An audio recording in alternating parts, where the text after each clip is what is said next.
I want to bring in Jonathan Gilliam right now, who's a former FBI agent and Navy SEAL, to break this down a little bit more. Jonathan, as I've been reporting from Washington this evening, the president did hold a phone call with Ukraine's President Zelensky, pledging his support and certainly condemning what we're seeing Russia do. What does this cooperation look like right now between the United States and Ukraine moving forward? I think it looks exactly like you're seeing. It equals nothing. There's nothing. Absolutely. I just got through talking to a source of mine that's on that's in Ukraine right now, and there is absolutely no presence that he sees of any pushback whatsoever against Putin and against this invasion. And the reality is that calling and condemning, threatening sanctions against Russia, it does nothing. Biden has done nothing. Not only have they allowed Putin to make any move he wants to make in this chess game, they literally have taken all of the NATO and ally parts of the chess game off of the board and just given it to Putin. I don't see how this is going to stop anytime soon. On Putin's part, he's going to be able to roll in and do what he wants to do. And any type of fight that the Ukraine by themselves is going to try to perform against Putin is going to fail. I mean, it is absolutely going to fail, and people are going to be killed because of it. And I want everybody to realize that's watching this that, the Ukraine is a nation. Everybody keeps asking, why are we involved with the Ukraine? I mean, the Ukraine is very corrupt. The government is very corrupt. The Ukrainian people, they have no part in this. There are people in the Ukraine that want to be a part of Russia again, but there's a lot of people that aren't.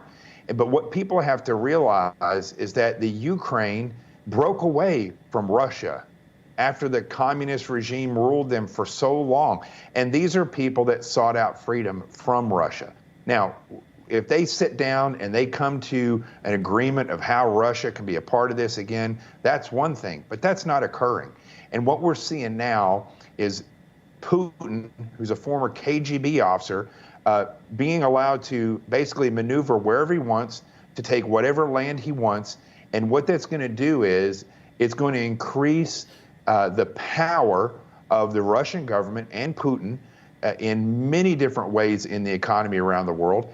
It's going to allow Putin, which I don't know if you've noticed lately, but he's become more and more unhinged. He's not the polished guy that he was. I don't know exactly what's occurring, if he took off that westernized persona that he's put on, that he's been wearing for so long, and now you're seeing the KGB officer again. But whatever it is, he looks unhinged. And that man, I'm telling you right now, is on a mission to gain ground, to gain power, and ultimately to gain a position in the world, economically, power, military sales. Everything goes back to what Putin and the old school KGB Russian mentality was before. And people need to realize that the Ukrainian people are stuck in the middle of this. They have no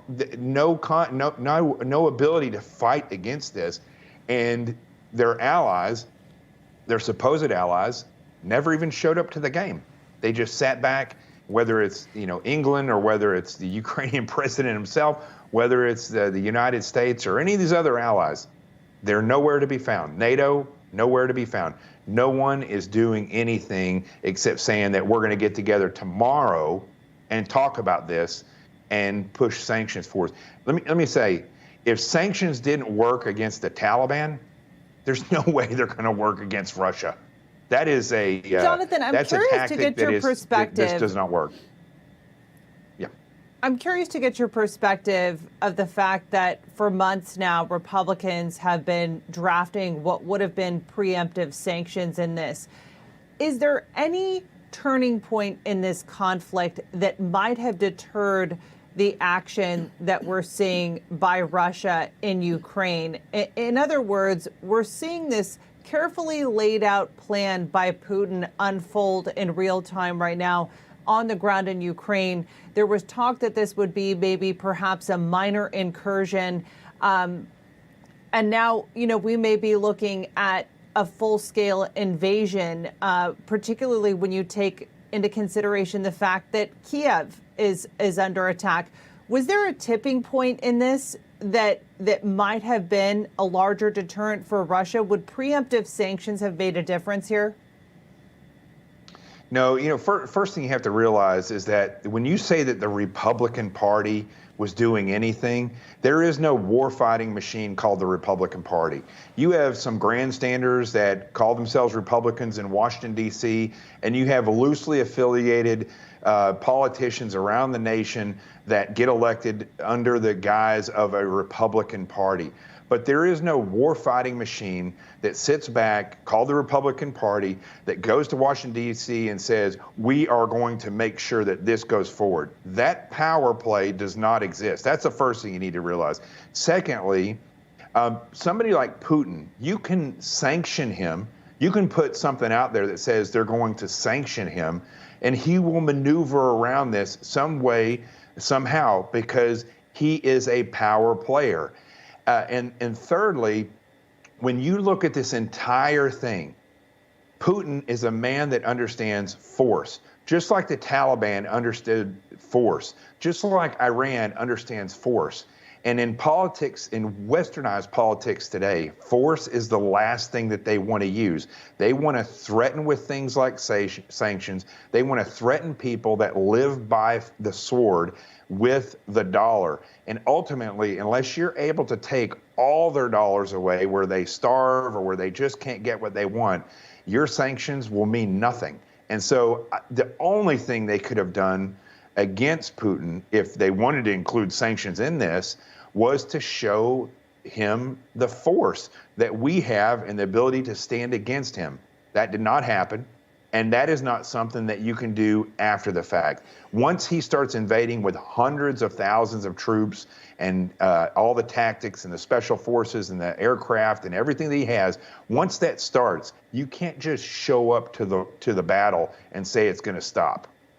You have to have already pushed forward against somebody like Putin, because right now what happens, if you hit him hard, we are going to be in a war. So now he has all the cards. He has all the pieces of the chess game on his side, and that's the problem. I don't think this is going to be World War III.